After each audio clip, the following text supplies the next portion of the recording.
Bonjour à toi. Dans cette petite vidéo, laisse-moi te montrer la voix de Love, Mission Impossible de Toyama Ema. Allô? Salut BG, oui? Quoi?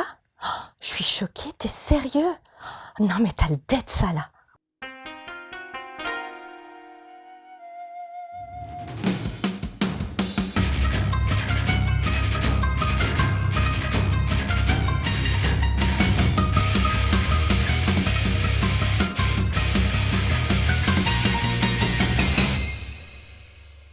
Alors tu vois, d'abord, t'as Sukina. Elle écrit des romans pour téléphone portable. Elle est sortie un moment avec Akira, son cousin, mais ça c'est fini maintenant. C'est juste son confident. Là, elle a grave les flammes pour Shigure. Shigure aussi est love de Sukina. Mais avant ça, il a brisé le cœur de Mamie, sa pote d'enfance, qui voulait sortir de la friend zone. Du coup, c'est Akira le crush de Mamie maintenant. Sauf que Hisame, le frère de Shigure, il en pince pour elle. Et il ferait nimp pour la pécho. Par contre, lui et Sukina, ils sont carrément rivaux, parce que lui aussi écrit des romans, et c'est à qui sera le plus light, tu vois? C'est bon? T'as suivi? Parce que c'est maintenant que l'histoire se pose.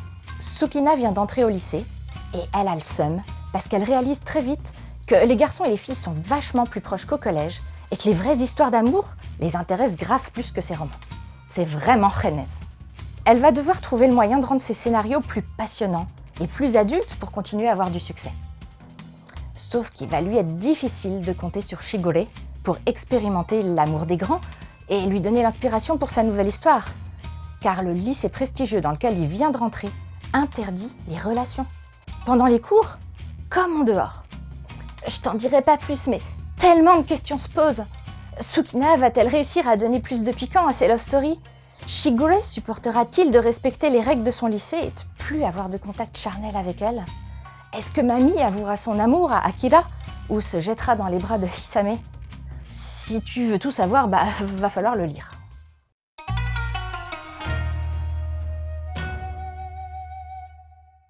Le dessin de Toyama Ema est super fin et girly. Les très grands yeux des personnages sont hyper travaillés et expressifs, les chevelures ont beaucoup de relief et les coiffures sont tendances. Il y a plein de détails dans les motifs de vêtements, les tenues sont stylées, bref. Les persos sont vraiment mignons et super bien réalisés. Les décors par contre sont carrément anecdotiques. Faut dire qu'ils n'ont pas un grand intérêt dans l'histoire qui peut se dérouler dans n'importe quel lycée de n'importe quelle ville. Du coup, ils sont quasi partout absents et des trucs shiny les remplacent, fleurs, petits cœurs, étincelles et autres paillettes. Le Nemo est varié, très varié. Il y a des coupes de biais, des pleines pages, des cases qui s'imbriquent, des cases qui se superposent, des sorties de cases, des cases sans cadre, des grandes cases, des petites cases. C'est mon premier shoujo et il m'a fallu quelques pages pour m'acclimater. Mais au final, le Nemu, associé à des choix pertinents d'angle de vue et un usage redondant des gros plans, voire des ultra gros plans, sert parfaitement ce que la mangaka veut souligner, les sentiments et les émotions des persos. C'est Pika qui publie ce manga pour l'édition française. Une édition classique avec une jaquette en papier glacé, presque pareil que l'original, un ruban rouge près, pas super réussi à mon goût. Le dessin sélectionné présente un profil pas très avantageux de Shigure et le choix des couleurs n'est pas top.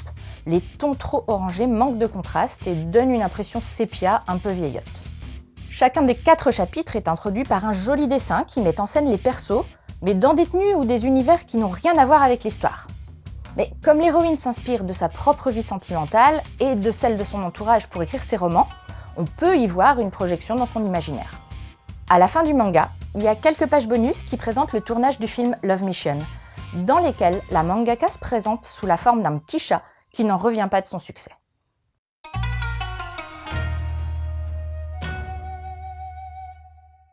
Toyama Ema n'en est pas à son coup d'essai.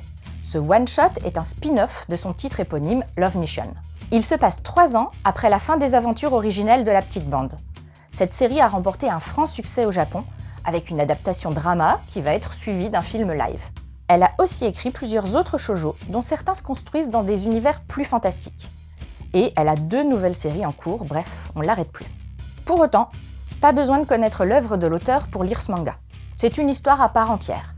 Et une page de présentation des persos en intro permet de comprendre juste ce qu'il faut pour suivre sans problème. Le dessin, dont je t'ai déjà pas mal parlé, est vraiment un point fort de ce titre. C'est mignon, expressif, travaillé, enjolivé, ça fait rêver.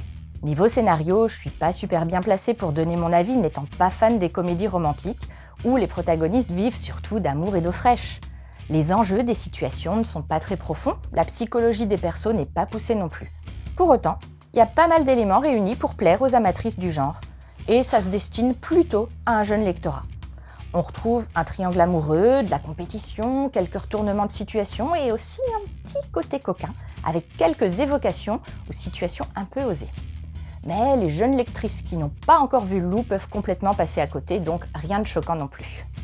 Si tu veux en savoir plus sur les protagonistes, je te conseille forcément la série Love Mission dont est tiré ce spin-off. Tu y retrouveras le très charmant de la mangaka et tous les personnages dans leurs années collège.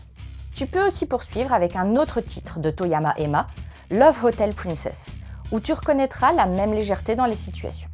Enfin, si tu veux quelque chose d'un peu plus profond, tu peux te tourner vers Real Girl, un manga romantique qui traite mine de rien des préjugés. Il y a d'ailleurs un manga dessus. Et voilà, c'était Idaria. J'espère que cette petite chronique t'aura plu et surtout donné envie de lire Love, Mission Impossible. Oups, je te laisse, je vais retrouver ma mif et surtout, continue de suivre la voie du manga.